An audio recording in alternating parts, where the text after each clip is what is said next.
Are you worried about being caught out in a riot in your town? Yeah, me neither. Welcome back to OG's Danger Show. Calling back Union and Trouble 600 North Lamar, 600 North Lamar, Department 4 up to 911 line. Anyhow, back units are too high. Welcome back, folks. Officer Greg out here with you. Hey, I wanted to, first and foremost, thank you guys for your comments on that tiny little 1-minute video I posted from that undisclosed location. We were in the middle of a lot of sitting around, a lot of hurry up and wait. Those of you in the military or law enforcement probably are very familiar with that kind of thing. I had a little time on my hands. I pulled off into a little quiet corner of the building we were protecting and shot a little 1-minute video. If you haven't seen it, take a look up there and watch that video. I just wanted to check in with you guys and let you know that YouTube hadn't deleted us. I hadn't given up on you guys. I still got a lot of content ideas that I'd like to film. But I wanted to put out a quick little video to let you know we were still around. The replies, the outpouring of support on that video was mind-blowing. Mind-boggling, isn't it? Did you just say mind-boggling? Yeah, mind-boggling. You know, when things are so crazy, it gets your thoughts all trapped like in a bottle. I was completely shocked. I've had friends and family members texting me and saying that, you know, how do you feel about this? Everybody in the United States hates cops. Everybody in the world hates cops right now. And I'm like, no, they don't. As of this morning, 726 comments on that video, and 2 of them by the same guy were negative. 2 out of 726. He might be okay. Well, no, probably not now. So 724 comments were absolutely supportive of law enforcement, absolutely saying stay safe. Utah Flater folks who've now switched over to being OG gangsters are just good folks, and you're like-minded folks. I really appreciate the support that I got on that comment section of that video. Mrs. OG and the 2 OG daughters were reading those and were bowled over by the level of support that you guys threw out there. It was stunning, to be honest with you. I was completely surprised.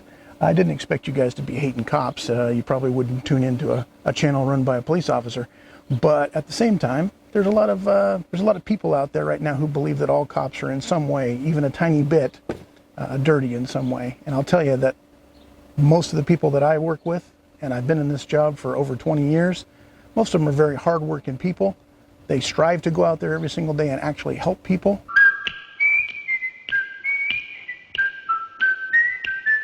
They only want to go home to their families at the end of the day. They want to go home safely. They're not out there to bully people.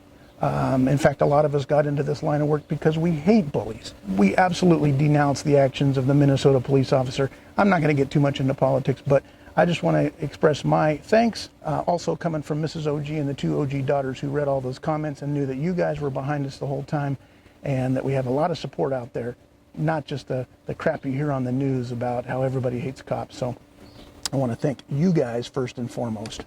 Let's get to the topic of this video.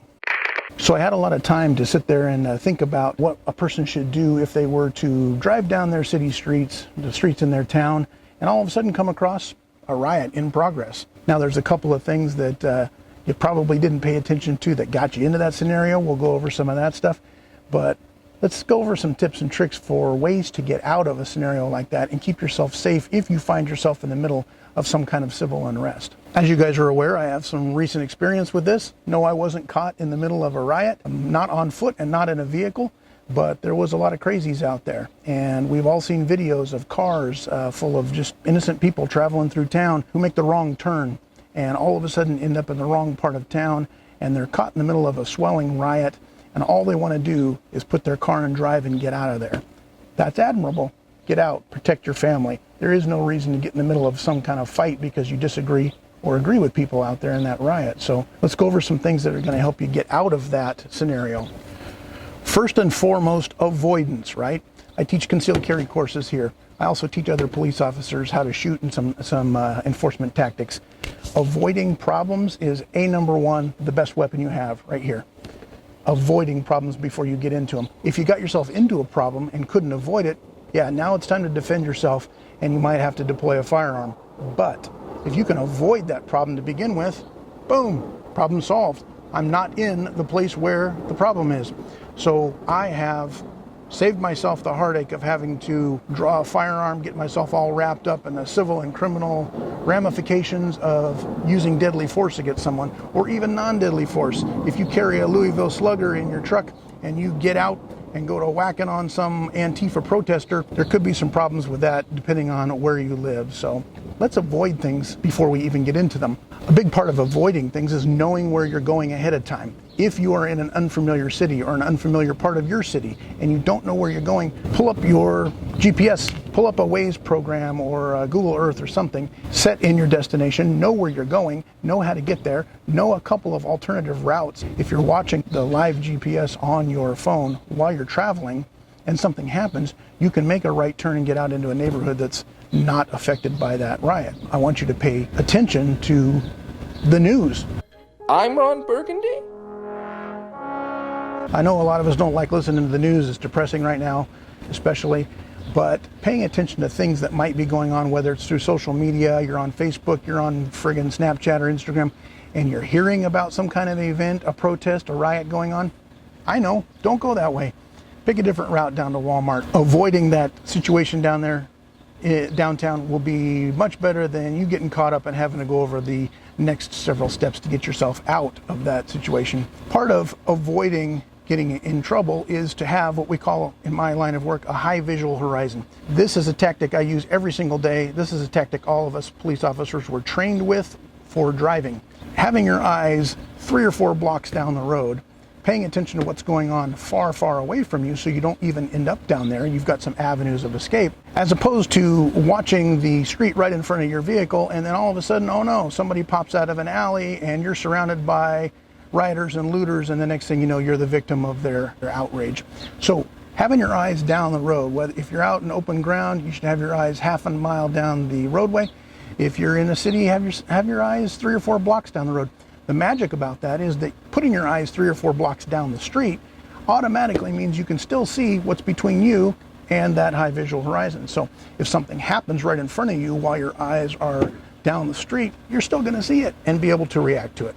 But you will not be surprised by people jumping out and up close to you. Another thing to remember is please don't be distracted by things in your car. I don't care if you're putting in a Taylor Swift CD. I know that's very tempting. People using their phones while driving. Good Lord, folks. That's its own pandemic nowadays. Drive around anywhere in town, come up to a stoplight, take a look left and right. You're going to see every air-sucking Homo sapien looking at their phones. We've become little crack monkeys. We can't sit still for a couple minutes without looking at our dang phones and checking our Facebook, checking our Snapchat, checking our YouTube channels. So most importantly is when you get stopped somewhere or while you're driving, don't have your head down looking into your phone. You will be distracted. You won't be able to react. And you're not going to be ready for someone who comes out and surprises you. There should be no reason for someone to ever get the drop on you and surprise you if your eyes are up. Remember, you're in a vehicle in this scenario. You're in a half a ton of steel and glass with an engine. You can get yourself out of a situation. You automatically come to the party with protection wrapped around you that you're seatbelted into. You can get away if your eyes are up and you're able to recognize the threat ahead of time and get out of there. Put down your dang cell phones until you get somewhere where you're stopped and you can look at all your important social media. For safety purposes, it doesn't matter if you're on foot or in your vehicle, please take your heads out of your phones. That is how people are getting assaulted these days, carjacked these days. I have to sometimes remind myself when I come to a red light, stop, check all your mirrors, rotate, look in your side view mirrors, looking at your rear mirror, look over your shoulders, make sure no one's ever coming at you. This is especially important if you're at a place like an ATM, but at a regular old intersection, you should have your head on a swivel and always be looking around 360 degrees to make sure that there's no undesirables coming after you. This could not be more important than being in a place where there's rioters and looters running around crazy with baseball bats and bandanas, those brave little warriors. The tips in this video for driving in and out of a riot zone apply to even our good friends overseas, over there in the UK. I've got a lot of viewers that chime in from overseas, and I realize you guys can't be armed the way we can over here. Even using a pocket knife over there is likely to get you in trouble. But if you're riding around in a car and all of a sudden you find yourself in one of those bad neighborhoods, we've seen it happen in France, we've seen it happen all over the UK, you can keep your car and drive, slowly push your way out of a difficult situation so that you don't have to resort to defending yourself with any type of a weapon. One of the things you might want to watch out for are makeshift roadblocks. Obviously, looking a few blocks ahead, you're going to see a crowd of people and signs and waving bats and throwing rocks and all that kind of stuff. The old red bandana or black bandana is what we call a BFC, a big clue. But be on the lookout for improvised roadblocks. You can have traffic cones, barriers that the police put out to close off certain areas have been taken and moved out into the street from a place they weren't planned on. You can have barrels full of garbage pulled out there, boxes, crates, pallets, tires, a lot of different things that people will use to pull out in the street and funnel you into one of their traps or keep you from an area that you need to get through. Keep in mind that some roads are legitimately going to be closed due to the civil unrest. So just because you see traffic cones and barricades doesn't mean you're getting funneled into an attack. Take a look around, see if it's got any organization to it or if everything's on fire down below. If it's the police trying to keep you from an area, it's a good idea to follow those signs, get yourself out of that area. Perhaps the local authorities have put up their own barricades to keep you from getting into a dangerous area. I know, let's follow those suggestions, get ourselves out of there once again. Seems to be a recurring theme here. So some of you might be asking, oh gee, why are you sitting there holding on to a rifle?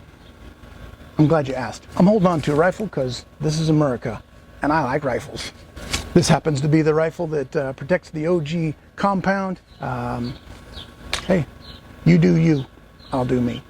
Folks, wherever you are, if you're able to be armed, stay armed. Your pistol should be mounted on your belt in a holster, a good solid holster. And of course, I'm a big fan of having some spare magazines. Stay armed. If you leave your gun at home and you get swept up in something, and I mean something could be as simple as a robbery down at the local convenience store when you ran down for a carton of milk, you're sure going to wish you had that. And if you've been given the right or the privilege to carry in your state or municipality, and you leave your gun at home in the stock drawer because it's a little hot and you just were going to run down for one carton of milk, you're sure going to wish you had it. So in these troubled times, I encourage you, if you are able to legally do so, stay armed. While we're on the subject of staying armed, you don't want to mount your pistol to your vehicle. You don't want one of those little under the steering column gizmos. Those are great for if you're taking a long trip and it's just too uncomfortable on you. But driving around town while you're in and out of your car, those things are bad juju, folks. They require you to leave first of all, your firearms attached to your vehicle. Someone breaks your window and drags you out at an intersection, they're now leaving with your firearm. Keep that thing on you anytime you can with an unloaded firearm. You need to practice. You could do this right out in your own driveway. Practice with an unloaded firearm, drawing from a holster, clearing a covering garment if you're a concealed carry holder. You've got to reach your hand down below the seatbelt receiver. You've got to be able to draw that firearm and present it out over the steering wheel and out the window or through the window. I don't know. I don't know where your bad guy is.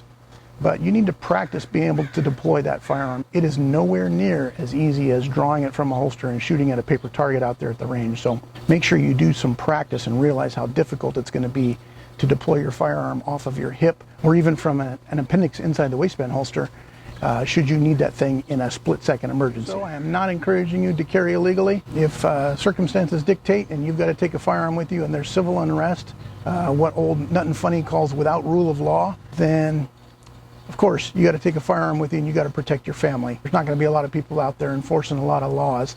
Another thing to keep in mind, if you get stuck in a crowd of people, you cannot, despite what you think and despite what you read on social media, you can't just put your car in drive and mow people down.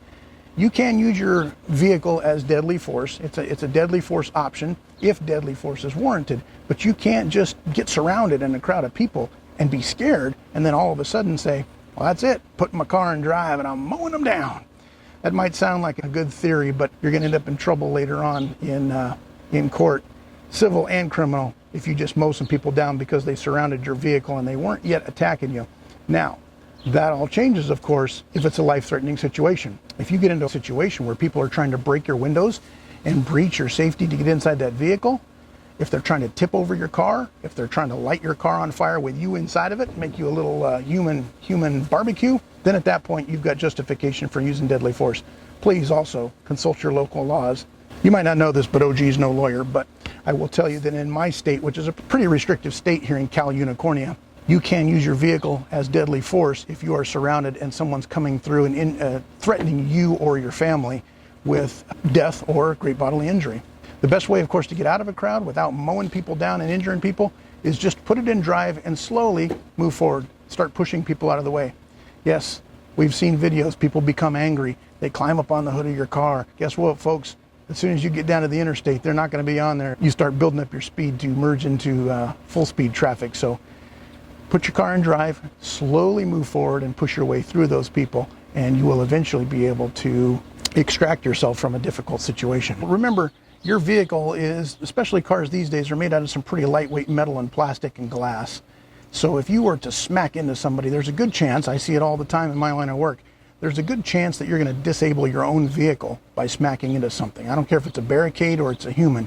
You hit something hard enough, you're going to disable your own vehicle. Now you're stuck out there. Now you've got to dismount your vehicle and you've got to hit the streets on foot, which is a less desirable outcome than slowly extracting yourself from the situation wrapped up inside of a steel box with locked doors. Another little trick that you might not know, and it actually doesn't seem to make a lot of sense, but if you crack your windows about 1/2 inch, and this goes for all 4 windows on the sides of your vehicles, crack those about 1/2 inch. It makes those windows very difficult to break. I suppose you could go out in the driveway right now, put this video on pause, go out in the driveway right now and try it on your own car with a brick. But a closed window is much easier to shatter with a hammer or a baseball bat than is a window with a little bit of a crack at the top. That 1/2 inch that you're cracking that window also doesn't let in too much smoke, gas. The worst they're going to do is slide through a Join Antifa flyer through that little crack, and it's going to drop on your passenger seat. Okay, you've cracked the windows of your vehicle to make them harder to break. You also need to turn off the air conditioning and the air recirculation, that little button with the arrows that go back and forth. You don't want to have the air circulation on if there's smoke or CS gas in the air. Turning off your air conditioning keeps from sucking air in from the outside. You want to stay completely contained inside your little box and keep the clean air that you've got inside clean until you can get out of that area. So since we're on the topic of using chemical agents while inside of your vehicle or breathing chemical agents, those of you who carry pepper spray, bad idea to use that from inside your car. There's virtually no way you're going to be able to use pepper spray and not be blasting yourself and somehow douse yourself with pepper spray. So keep away from the pepper spray, wait till you're outside somewhere where there's air, and then of course, if you can, you want to be upwind from the pepper spray when you're deploying it. There's no way you're going to not get blasted in the eyes. And of course, now you're piloting a 1/2 ton of steel and glass with your eyes all teared up and snot running out of your nose. Not good times. Although it might seem counterintuitive, you do not want to get out of your car with your firearm in your hand. That crowd is likely to overwhelm you and take that firearm from you and do bad things, and it's likely they're going to do bad things to you first with your own firearm. Your firearm is a last resort weapon. You're inside of a metal and glass box, and if they breach that box and they're coming inside your vehicle with fire or baseball bats or just their hands to drag you out, now you've got some justification for using that weapon. You've exhausted every last resort to keep yourself safe, and they are now pulling you from your safe space. Oh, I hate the term safe space, folks, but hey, it applies in this. Your vehicle is your safe space as long as you're armed inside of it. So we don't want to step out of our vehicle and start trading shots and shooting people off the hood of our car if our vehicle is still able to move down the street. If they breach the window of your car, they break the window of your car and they're climbing inside and getting ready to pull you out, and you know that bad things are going to happen, absolutely. Now's the time to use your firearm, and if you can, use the accelerator of your vehicle and get the heck out of there. Now let's say your car is disabled somehow. Smoke's overtaking you, gas is overtaking you, rioters are overtaking you. You got to get out of that vehicle and hit the bricks. There's a couple of good things to know. First of all, you probably don't want to exit that vehicle with your firearm in your hand. If you can, keep it concealed. Maybe they just think you're a regular traveler, and if you step out of your car and they start swinging bats at you, then it's go time. But if you can get out of your car and just hit the pavement and start walking, run away from your car, hey, cars are insured, folks. You can always replace that car, let it burn. The little lizard from Geico will come down and give you a stack of money for that car later on. I'm not sure I mentioned this, but stay armed if you're legally able to do so. It goes without saying you need to keep your doors locked. Most cars these days have automatic door locks. They automatically engage once your vehicle reaches a certain speed. If they don't, get in the habit of locking your dang doors. Manually lock them, automatically lock them, whatever you've got to do. If you're rolling around town, I don't care if it's hot, keep your windows rolled mostly up. You don't want people reaching inside your window and stealing your stuff while you're still in the car, or stealing you. The most important thing is to get your family out of there, get them to safety, right? So hit the streets, hit the sidewalk, get down a side alley, hunker down behind a dumpster until you can call 911. This also brings up another good point. Keep your cell phones loaded, folks. Mrs. OG and the 2 OG daughters run about an average of 3 to 7% phone battery at all times. Good Lord. They've all got cell phone chargers. It drives me insane. There's chargers all over my house. There's chargers in every one of their cars. It doesn't seem to matter. Keep your cell phone juiced up. That is your lifeline. Of course, it's just a small handheld computer, so you're using it for information about where this riot, this protest is. So keep that phone juiced up, please. One thing, I even carry in a little EDC bag. I keep one of those little phone power banks, a little block battery charger. It'll charge my phone about 20 times before I need to charge it. So I keep that thing with me too. If I was to have to bail out of my car and I'm not near a charger and I somehow find myself on 3%, must have my daughter's phone, then I can run down the alley and get away from my vehicle. My phone's still charging as I'm on the run. Did I mention keep a gun on you if you are able to legally do so? You guys might remember from previous video about having a car safety bag. The car safety bag that we discussed in the video was more for breakdowns, just keeping yourself safe and comfortable until help can get there.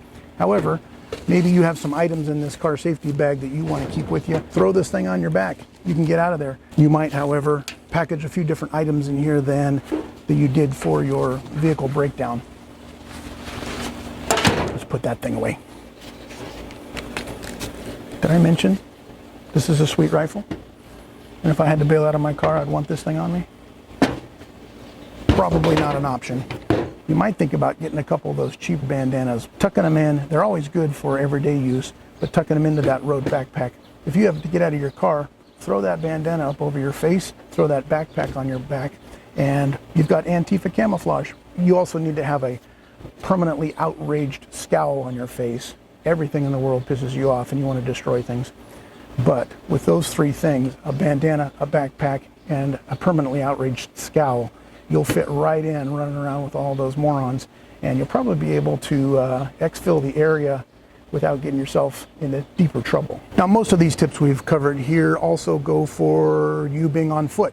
If you're on foot, you actually have more time to prepare for keeping away from these things. You're going to see them much farther away. You're going to hear the noise because you're not inside your vehicle. You shouldn't have your headphones in or your head buried in your phone if you're walking down the sidewalk. So if you're on foot, same rules apply. Get yourself out of there. You don't want to go up and see what's going on. Get some cool video to show your friends what a badass you are. You want to take a side alley, turn down a side street, and get the heck out of there. These crowds are crazy. They don't have any rules. There's no telling what they're going to decide to do next. Just because they're fired up about a certain event doesn't mean that's going to change the second somebody gets a hold of a bullhorn or starts screaming. And you don't want to get sucked up into it. Trust me on this, folks. Do not get involved in these things. If there's anything else you want to see on video that maybe I can film, I'd be happy to do it. I always take suggestions and write them down on a little list, and if I can get to them or find a way to film them reasonably. Hey OG, why don't you take a dump truck and load it with explosives and show us what happens? Let's save that for Desecration Ranch. Otherwise, I encourage you all to stay safe. I look forward to hearing from you down below in the comment section. If you are not already subscribed to this channel, please subscribe. As you can tell, I'm a pretty small channel still. I got a ways to go before I catch up with Jeff over at Talfighter Mouse. So subscribe, hit that notification bell so that you'll get a message every single time I post up a new video. Now that I'm back from deployment, I hope to get more stuff out too. So you guys be safe out there. Keep your heads up. Keep them out of your phones. Be alert. Aware of your surroundings, and we'll see you on the next video. I wish all of you a very good time, and I wish you a very nice rifle like this. America, OG out.